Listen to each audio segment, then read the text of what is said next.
তো তোমাদের মাধ্যমিক পরীক্ষা শেষ হয়ে গেছে, কোন সাবজেক্ট নিয়ে পড়বো, কোনটা পড়বো না তোমরা ভাবছো। আমি তোমাদের বিক্রম স্যার কম্পিউটার পড়াই ফিজিক্স দাদা প্ল্যাটফর্মে।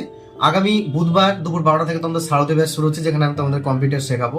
তো কম্পিউটার নেবো কি নেবো না, বা কম্পিউটার কি, আমি বলবো দেখো কম্পিউটার এটা শুধু একটা সাবজেক্ট না, এটা ভবিষ্যতের ভাষা। তোমরা জানো বিভিন্ন সেক্টরে এবং বর্তমান যুগে কম্পিউটারের ব্যবহার, কম্পিউটার ছাড়া পুরো পৃথিবী প্রায় অচল, তাই না? এরম অবস্থায় দাঁড়িয়ে তোমরা অনেকে মনে করছো এআই, তোমরা শুনেছো এআই পড়বো, এআই কোথা থেকে শিখবো।